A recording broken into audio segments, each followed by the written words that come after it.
আমি আপনাদেরকে একটা পরামর্শ দিই, যদি আপনারা কেউ টেনশন ফ্রি লাইফ লিড করতে চান। এখন আমাদের এই পরিবার, সমাজ, অর্থনীতি, ব্যক্তি জীবন, রাষ্ট্র জীবন একটা টেনশন না, একটা চাপ, একটা মানসিক চাপ। টেনশন, উদ্বিগ্নতা সব জায়গায় না। টেনশন ফ্রি লাইফ লিড করতে চাইলে বেশি বেশি দুরূদ পাঠ করতে হবে। কি করতে হবে? দুরূদ পড়তে হবে। আল্লাহুম্মা সাল্লি আলা মুহাম্মাদ ওয়া আলা আলি মুহাম্মাদ কামা সাল্লাইতা আলা ইব্রাহিম ওয়া আলা আলি ইব্রাহিম ইন্নাকা হামিদুম মাজিদ। এরপর পরের অংশটুকু যেটা আপনারা নামাজে পড়েন, নামাজে যেটা পড়েন সেটা হলো দুরুদ ইব্রাহিম। কি নাম?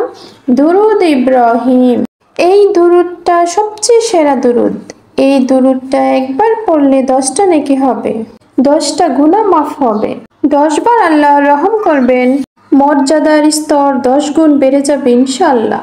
এবং সকালে এবং সন্ধ্যায় যে 10 বার করে এই দুরুদ পড়বে তার জন্য বিশেষ একটা ফজিলত আছে। সেটা হলো আমাদের নবী হযরত মুহাম্মদ সাল্লাল্লাহু আলাইহি ওয়াসাল্লাম ওই ব্যক্তির জন্য কাল কিয়ামতের মাঠে সুপারিশ করবেন ইনশাআল্লাহ। নবীর সুপারিশ যে পাবে সে জান্নাতে যাবে না জাহান্নামে যাবে। জান্নাতে যাওয়ার একটা সহজ রাস্তা বলে দিলাম।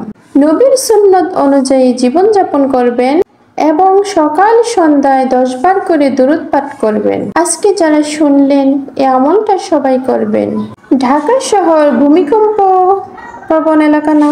ভূমিকম্পের যে পাপগুলো 15 থেকে 20টা পাপ আছে। এই পাপগুলোতে যখন একটা জাতি লিপ্ত হয় তখন আল্লাহ তাআলার পক্ষ থেকে আযাব আসে। পাপগুলোর মধ্যে একটা হচ্ছে যখন মানুষ দুনিয়া নিয়ে বেশি ব্যস্ত, পরকালের চিন্তা খুবই কম, আল্লাহকে ভুলে গেছে। তারপর যখন আমানত উঠে যায়, একজনের আমানত আরেকজন খেয়ে ফেলতেছে, যখন গান বাজনা বাদ্যযন্ত্র বেশি হয়, মানুষের কানে যখন বাদ্যযন্ত্র বাজতে থাকে মানে হেডফোন, তারপর যখন মানুষ মাদক দ্রব্য বেশি সেবন করে, যখন জিনা বেশি বেড়ে যায়, অশ্লীলতা বেশি বেড়ে যায়, ব্যভিচার বেড়ে যায়, এই পাপ যখন বেড়ে যায়, গায়িকা নর্তকীদের সংখ্যা বেড়ে যায়, মিডিয়ার প্রচলিত বেশি বেড়ে যায়, গান বাজনা বেশি বেড়ে যায়, এই কাজগুলো যখন সমাজে বেশি প্রচলিত হয়ে যায় তখন 2টা মারাত্মক আযাব আসে। একটা হলো মহামারী, আরেকটা হলো ভূমিকম্প। ভূমিকম্পের সাথে চলে আসে ভূমিধস, গরম বাতাসের আযাব আসে।